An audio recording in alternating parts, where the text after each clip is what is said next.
শিখাছ কিচেনলৈ সকলোকে স্বাগতম আৰু অভিনন্দন।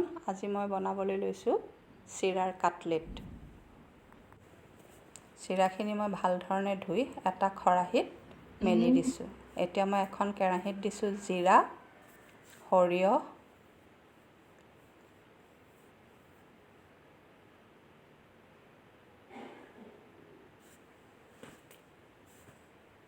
নহৰু, পিঁয়াজ,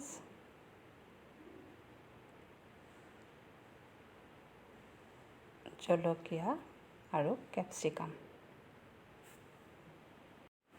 অকণমান সময় এইখিনি ভাজি লৈছোঁ। এতিয়া মই তাত দিছোঁ 2 চামুচ ময়দা। এইখিনি লৰাই লোৱাৰ পিছত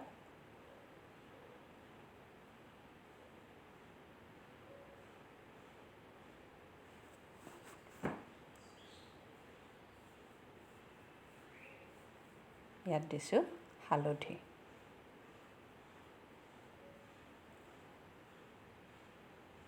এতিয়া এটা বাটিত মই ভালদৰে ধুই লোৱা চিৰাখিনি লৈ লৈছোঁ।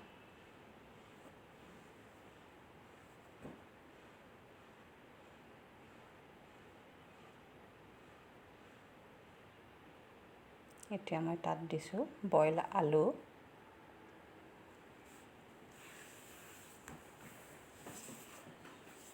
চাট মছলা, প্ৰয়োজন অনুসৰি নিমখ,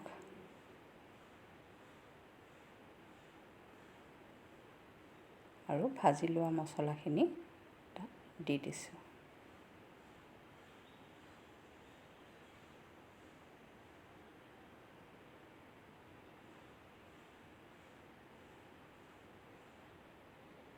এতিয়া দিছোঁ 2 চামুচ নেমুৰ ৰস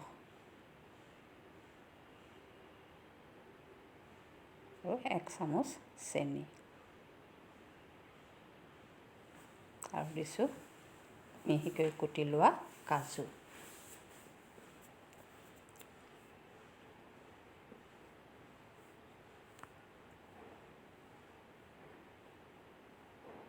এতিয়া মই এইখিনি কাটলেট আকাৰত সাজি ল'ম।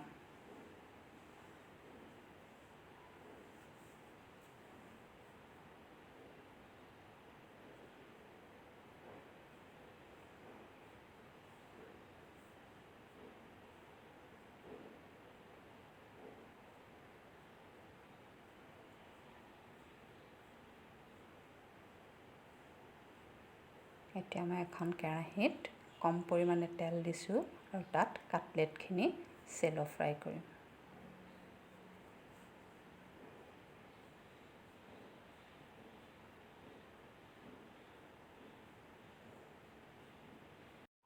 যদিহে ৰেচিপিটো চাই ভাল পালে তেন্তে লাইক কৰিব, শ্বেয়াৰ কৰিব, কমেণ্ট কৰিব আৰু ছাবস্ক্ৰাইব কৰিব। ধন্যবাদ।